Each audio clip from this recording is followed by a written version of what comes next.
Most gardens begin the same way every season.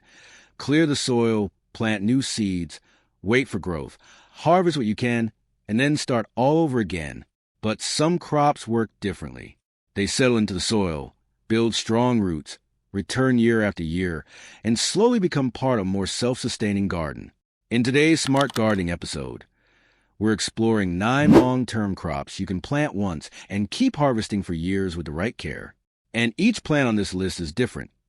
Some grow from deep crowns, some spread underground, some produce leaves again and again, and others can become permanent food sources in a backyard, homestead, or small garden. But this is not just a simple plant list. For every crop, we'll look at why it matters, how it grows, what conditions it needs, where it performs best, and what mistakes can stop it from producing well. So don't skip any plant, because one crop might be perfect for a sunny backyard, another may suit a small container space, and one might completely change how you think about long-term food gardening.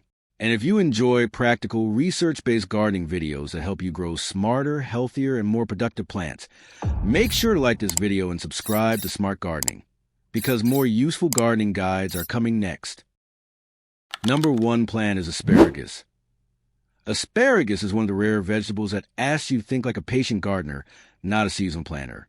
In many American backyards, especially in cooler and temperate regions, a healthy asparagus bed can keep producing for 15 years or more if it is planted correctly and not rushed in the first season.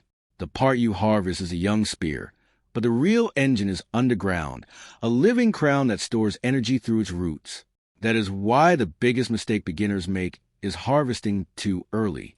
In the first year, the plant needs to grow tall, fern-like foliage so it can feed the crown and build strength for future harvests. Skip that step, and the bed may never reach its full potential. Asparagus grows best in full sun, loose, well-drained soil, and a permanent spot where it will not be disturbed. It dislikes soggy ground, so raised beds or slightly sandy soil can make a big difference. Once established, it usually needs moderate watering, seasonal compost, and patience more than constant attention. What makes asparagus so valuable is not just the harvest. It is a feeling of walking into garden in early spring, when most beds are still waking up and seeing fresh green spears pushing through cold soil. That first harvest feels quiet, simple, and earned. And the next plant is completely different, because instead of sending up spears, it can quietly spread underground and create a long-term food source you may not notice until harvest time. Number 2 plant is Jerusalem artichoke. Jerusalem artichoke, also called sunchoke, is one of those crops that looks almost too cheerful to be a serious food plant. Above ground, it can look like a patch of small sunflowers. But underground, it is quietly building a supply of edible tubers that can return year after year. For American gardeners who want a low-maintenance perennial crop, this plant is worth understanding, but it also needs respect. Jerusalem artichoke can spread strongly if it is given loose soil and space, so it is better planted in a dedicated corner along a fence line or in a contained bed where you do not mind it becoming permanent. It grows best in full sun, although it can tolerate some light shade. The soil should be well drained, but it does not need to be perfect. In fact, one reason homesteaders appreciate this crop is because it can produce even where more delicate vegetables struggle. Watering is most important while the plants are young and during dry spells, but once established, they are surprisingly tough. The harvest comes after the tops begin to die back in fall. That is when the tubers are usually sweeter and better developed. They can be roasted, sliced, added to soups, or used like a nutty, earthy alternative to potatoes. The real lesson with Jerusalem artichoke is placement. Plant it carelessly, and it may become a problem. Plant it wisely, and it becomes a dependable underground pantry. But the next crop brings a completely different kind of long-term value, one that has fed family for generations through thick, flavorful leaves. Number 3 plant is perennial kale. Perennial kale is a kind of crop that makes you rethink what a leafy green can be. Most people plant kale as a cool season annual, harvest it for a few months, and then pull it out when the weather changes. But perennial types like tree kale or tree collards can keep producing leaves for years in the right climate. This crop has an old-fashioned usefulness to it. In many traditional gardens, leafy perennials were valued because they did not need to be replanted every season. A mature plant could stand near the kitchen, near a fence, or in a protected garden corner, ready to offer a handful of greens when dinner needed something fresh. For U.S. gardeners, perennial kale performs best in mild climates, especially along the West Coast and in warmer zones where winters are not too harsh. In colder areas, it may need protection, heavy mulch, or container growing so it can be moved away from hard freezes. It prefers full sun in cooler regions, but in hot southern summers, afternoon shade can help keep the leaves tender. The soil should be fertile, well-drained, and enriched with compost because leafy growth depends heavily on steady nutrition. Water it consistently, harvest the outer leaves gently, and avoid stripping the plant bare. The goal is not one big harvest. It is a steady relationship with the plant. Its leaves can be sautéed, added to soups, blended into green dishes, or harvested young for a softer texture. And the next crop is even more unusual because it does not just come back each year. It can multiply in a way that almost feels like the garden is planting itself. Number 4 plant is Egyptian walking onion. Egyptian walking onion is one of the most memorable perennial crops because it almost seems to explain itself once you see it growing, instead of forming only one underground onion. This plant sends up tall green stalks, then produces clusters of small bulbils at the top. As those tops become heavier, they bend toward the soil, and the bulbils can root where they touch. That is how the plant slowly walks across a garden bed over time. For gardeners in the United States, this is a practical crop because it is cold-hardy, low-maintenance, and useful in many small spaces. It can grow in raised beds, kitchen gardens, herb borders, or along the edge of a vegetable patch. The flavor is onion-like, usually stronger than scallions, and you can use the green shoots, the top bulbils, or the underground bulbs depending on the season. It prefers full sun, loose, well-drained soil, and moderate watering. Once established, it does not need much pampering, but it does appreciate compost in a spot where the soil does not stay wet. The biggest thing to remember is spacing. If you let every bulbil root, the patch can become crowded, so harvesting and thinning are part of the care routine. There is something satisfying about a crop that keeps offering food without asking to be replanted every spring. It feels old-fashioned, efficient, and quietly generous. But the next plant brings a sweeter surprise because it can turn a small garden corner into a long-term harvest of fruit, flavor, and fragrance. Number 5 plant is strawberry. A strawberry patch can look small at first, just a few green plants tucked into the edge of bed, but give it one good season, and it begins to show why gardeners have loved it for generations. Strawberries are not forever in the literal sense, because older plants eventually slow down, but a well-managed patch can keep renewing itself through runners, creating young plants that replace tired ones and keep the harvest going for years. For many U.S. gardeners, strawberries are one of the easiest perennial fruits to fit into real life. They work in raised beds, containers, hanging baskets, front yard edible borders, and small backyard rows. The key is choosing the right type. June-bearing strawberries give one strong harvest, while ever-bearing and day-neutral varieties can produce smaller harvests over a longer season. They prefer full sun, slightly acidic, well-drained soil, steady moisture, and mulch to keep berries clean and protect shallow roots. Straw, pine needles, or clean leaf mulch can help reduce soil splash and fruit rot. The biggest mistake is letting the patch become overcrowded. Too many runners may look productive, but crowded plants often produce smaller berries and invite disease. The best strawberry harvest is not just about quantity. It is that moment when you lift a leaf and find a ripe red berry hidden underneath, fragrant, warm from the sun, and completely different from store-bought fruit. And the next plant takes long-term gardening in a bolder direction, because once it settles in, it can produce heavy harvests from tall, rugged canes year after year. Number 6 plant is raspberry.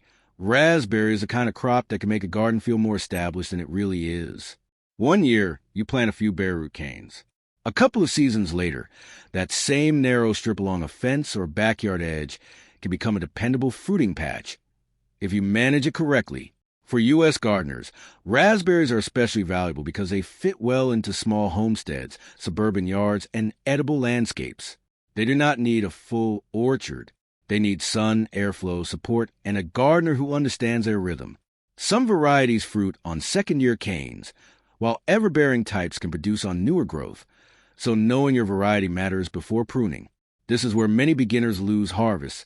They cut the wrong canes at the wrong time. Raspberries prefer full sun, fertile, well-drained soil, consistent moisture, and mulch around the roots. They dislike waterlogged ground, but they also struggle when the soil dries out during fruiting. A simple trellis or wire support keeps the canes upright, improves airflow, and makes harvesting easier. The reward is deeply personal. Store-bought raspberries are delicate and expensive because they do not travel well. But in the garden, you can pick them at their best, soft, fragrant, and fully colored. A raspberry patch is not completely hands-off. It spreads, it needs pruning, and it asks for yearly attention. But with that care, it can become one of the most satisfying long-term fruit crops in a backyard. The next plant brings a completely different kind of abundance: tall, tropical-looking leaves, underground energy, and a harvest that can feel almost hidden until the soil is opened. Number 7 plant is yacon. Yacon is not the first crop most American gardeners think of when they imagine a long-term food garden, but that is exactly what makes it worth watching closely. Above ground, it grows tall, leafy, and almost tropical in appearance. Below ground, it stores crisp, sweet tubers that look a little like sweet potatoes but taste more like a juicy pear crossed with mild apple. Yacon originally comes from the Andes, where it has been valued as a root crop for generations. In the U.S., it grows best in warm season gardens with a long frost-free period. In zones with mild winters, the crown can survive in the ground with protection. In colder states, gardeners usually lift the crown after frost, store it somewhere cool but not freezing, and replant in spring. So it is not forever without care, but with the right routine, one planting can keep multiplying over time. Yacon prefers full sun, loose fertile soil, steady moisture, and plenty of compost. The edible tubers form underground, while the smaller crown pieces are saved for replanting. That difference matters, because if you eat the crown, you lose next year's crop. The harvest usually comes after the first light frost blackens the leaves. There is something quietly exciting about digging around the base and finding those smooth, amber-colored tubers hidden beneath the soil. Yacon rewards gardeners who are curious, patient, and willing to grow something beyond the usual grocery store vegetables. And the next crop is an old garden classic: tart, tough, long-lived, and surprisingly useful when most spring gardens are just waking up. Number 8 plant is rhubarb. Rhubarb is one of those old garden crops that feels like it belongs beside a farmhouse fence, but it can be just as useful in a modern backyard. It is tart, tough, cold-hardy, and surprisingly long-lived. In the right spot, a healthy rhubarb crown can keep returning for many years, sending up thick red or green stalks early in the season, when many gardens are still waiting for tomatoes, peppers, and cucumbers to wake up. For U.S. gardeners, rhubarb is especially valuable in cooler regions. It performs best where winters are cold enough to give the crown a proper rest. That is why it grows so well in many northern states, while hot southern climates can be more challenging. It likes full sun in cool areas, but in warmer zones, some afternoon shade can help reduce stress. The soil should be deep, fertile, well-drained, and enriched with compost, because rhubarb is a heavy feeder once it becomes established. The most important rule is patience. Do not harvest heavily in the first year. Let the crown build strength. After that, harvest only the stalks, never the leaves, because rhubarb leaves are not edible. The stalks can be cooked into pies, sauces, jams, and compotes, often balanced with strawberries or other sweet fruit. What makes rhubarb special is its timing. It gives a sharp, bright flavor right at the edge of spring, when the garden still feels quiet. And the next plant closes our list with a crop that can grow tall, feed generously, and turn one planting into years of harvest if you understand its rhythm. Number 9 plant is globe artichoke. Globe artichoke is one of the most impressive perennial crops you can grow because it does not look like a small vegetable plant. It looks like a statement. With silver green leaves, tall stems, and large edible flower buds, it can turn a food garden into something that feels almost architectural. In the United States, globe artichokes grow best as perennials in mild coastal climates, especially places like California and parts of Pacific Northwest. In colder regions, gardeners may grow them as annuals or protect the crown heavily through winter with mulch, straw, or row cover. So this crop can be long-lived, but only where the climate allows it or where the gardener is willing to protect it. Artichokes prefer full sun, fertile, well-drained soil, and steady moisture during active growth. They are heavy feeders, so compost and balanced organic fertilizer can help the plant produce stronger buds. Good spacing is important too, because mature plants can become wide and dramatic, taking up more room than beginners expect. The edible part is the unopened flower bud. Harvest it while the bud is still tight and firm, before it opens into a purple thistle-like bloom. If you miss the harvest, the flower is still beautiful and can attract pollinators. What makes globe artichoke special is that it gives both food and structure. It is practical, ornamental, and surprisingly memorable. And when you step back from this list, you begin to see the bigger idea. A garden can be more than one season planting. It can become a living system that feeds you year after year.